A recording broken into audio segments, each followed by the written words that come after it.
The sun was dropping behind the red cliffs of Arizona, painting the dry land in shades of gold and rust. The wind carried dust across the prairie, whistling through the bones of an old ranch fence. Near the edge of the riverbed, a lone cowboy rode slow on his horse. His name was Clay Dawson, a quiet man who had known loneliness longer than laughter.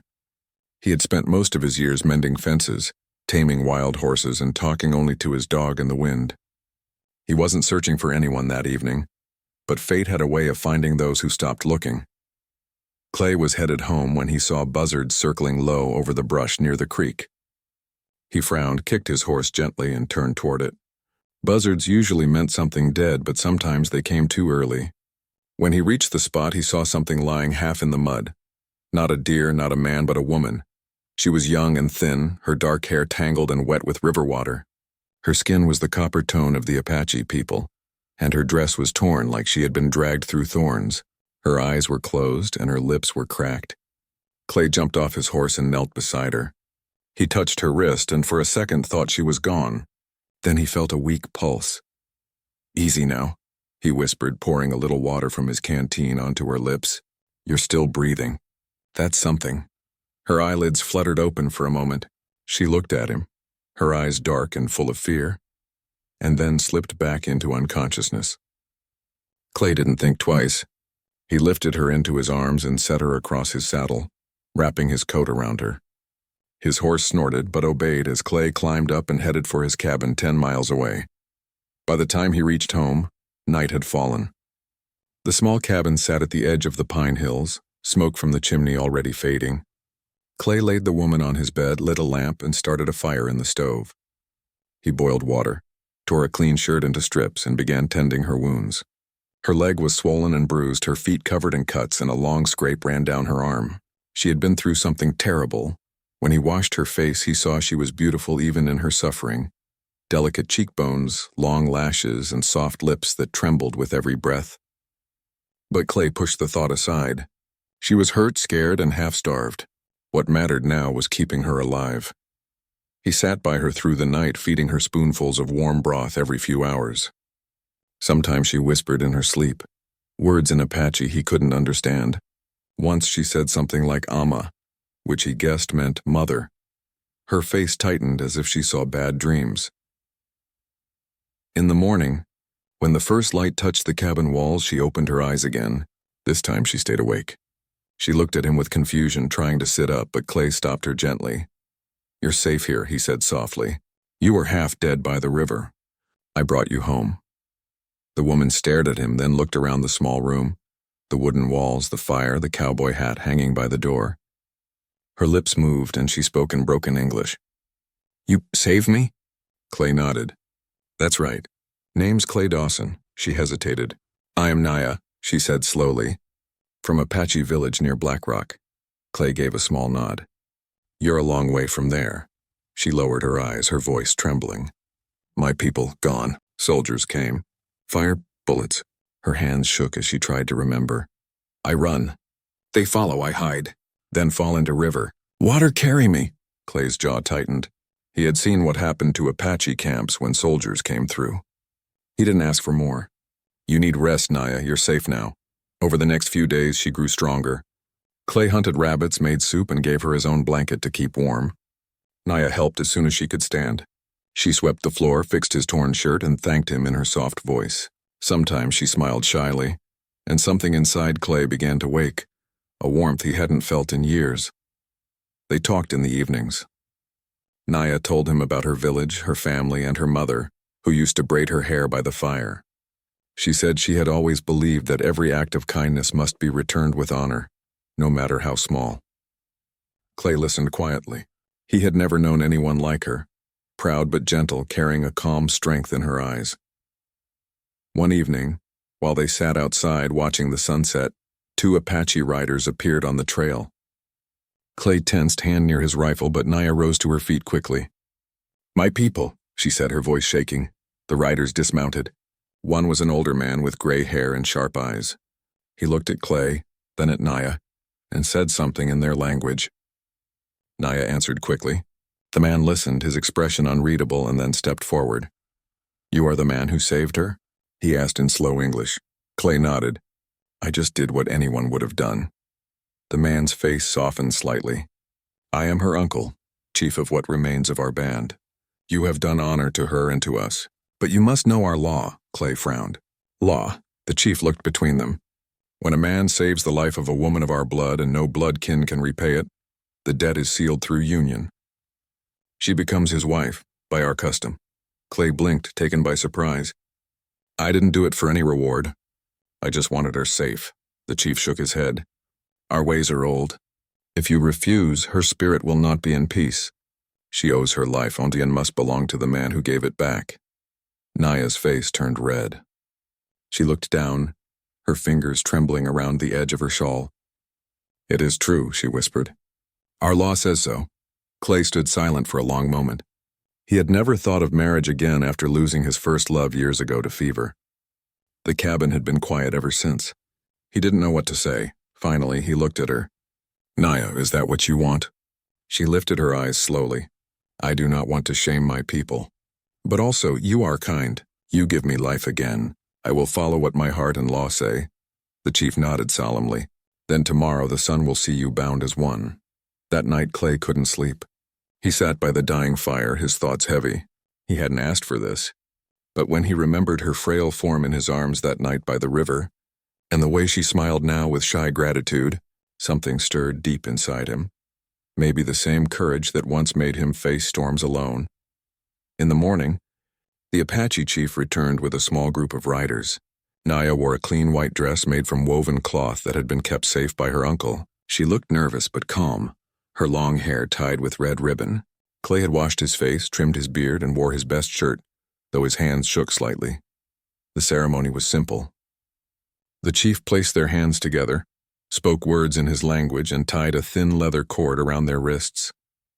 The wind blew gently through the pines, carrying the scent of smoke and sage. When it was done, the chief looked at Clay. Now you are one of us. Protect her as your own. Naya looked at him with wide eyes, waiting to see if he would pull away. But Clay didn't.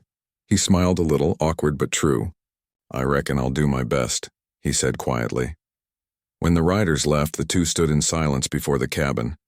Naya looked down, then spoke softly. Now I am your wife, Clay nodded slowly. Guess that makes me your husband. Her lips curved in a faint smile. Then I will keep your home warm. He laughed under his breath, the first real laugh in years. The sound startled even him. As the day went on, Naya began cooking stew while humming softly, her voice blending with the wind. Clay watched her from the doorway, still not believing how his life had changed in a few days. He had set out alone that night, just a cowboy returning home, but somehow he had found a reason to stay. Outside, the sky turned crimson again, just as it had the day he found her. The wind carried the same wild song through the valley, but now it felt different. The world that had been silent for so long had begun to speak again, softly, gently, through the heartbeat of an Apache woman who owed him her life and had given him back his own in return. Days passed after the quiet wedding, and the small cabin in the Pine Hills no longer felt empty. Clay still woke before sunrise, but now when he stepped outside he could smell food cooking and hear the soft hum of a song he didn't know. Naya had made the place come alive. She swept the porch, filled the water bucket before he returned from the barn, and smiled when he came in with the horses fed and tools in hand. The silence that had once been heavy now carried warmth. At first, Clay didn't know how to act around her. He had lived alone for so long that company made him uneasy. He spoke little, working from dawn to dusk, and Naya never pushed him to talk. She simply moved through the cabin quietly, learning his ways. When he came back tired, she set a plate in front of him and sat nearby, watching him with a shy smile. Sometimes their eyes met, and both would look away quickly, hearts beating a little faster without knowing why. One afternoon, Naya followed him outside while he repaired the corral fence. The sun burned high and sweat ran down Clay's back. She watched him for a while, then took the hammer from his hand. I help, she said softly. He smiled, shaking his head. That's hard work, Naya. But she didn't listen. She lifted a post with surprising strength and held it steady while he nailed it. When it was done, she looked at him proudly. See, I'm not weak. Clay laughed quietly. No, you surely ain't. That small moment changed something between them. After that day, They began working together on many things, gathering wood, tending the small garden, even riding into the hills to look for lost cattle. Clay taught her how to hold the reins, how to sit firm in the saddle. At first she was scared, gripping the horse too tightly, but with his calm voice guiding her, she learned quickly.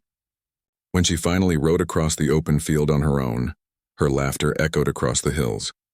Clay couldn't remember the last time he'd heard laughter at his ranch. It filled something empty in him. As days turned into weeks, Naya grew stronger and more confident. She learned to cook with his few supplies, turning simple food into warm meals that tasted of home. She also brought her own touch.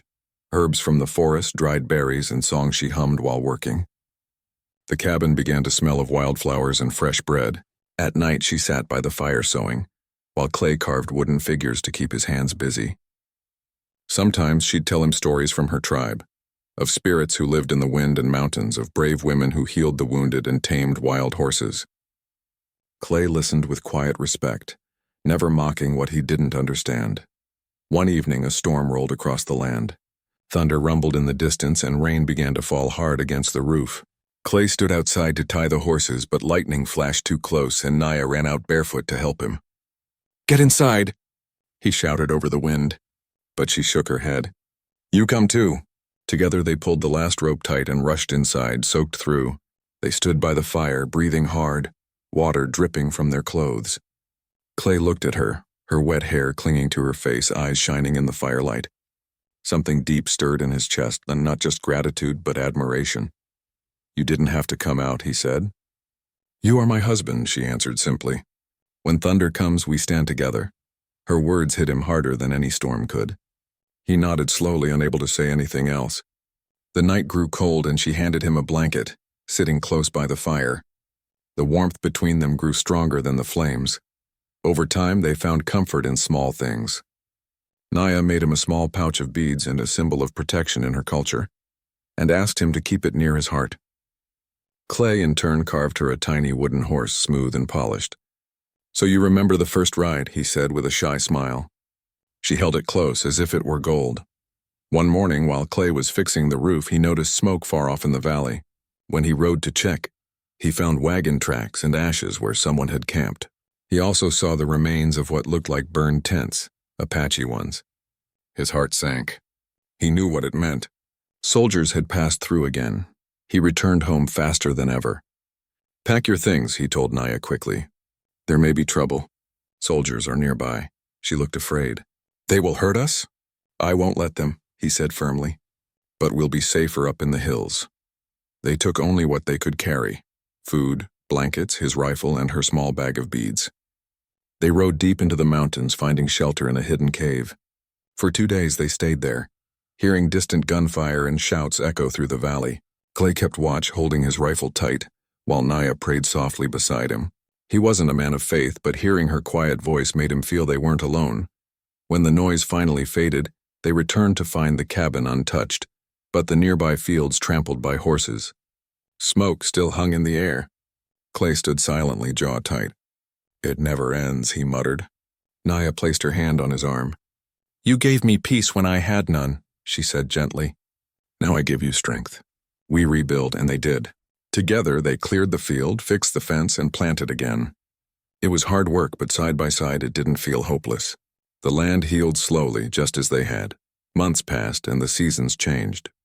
Snow came to the hills, and Naya wrapped herself in furs while Clay chopped wood to keep the fire burning. Winter was harsh, but their bond grew stronger with every shared struggle. One night she fell ill with fever. Clay stayed by her side, giving her water and praying she'd recover. When her hand grew cold, he whispered, "You saved me from being alone again.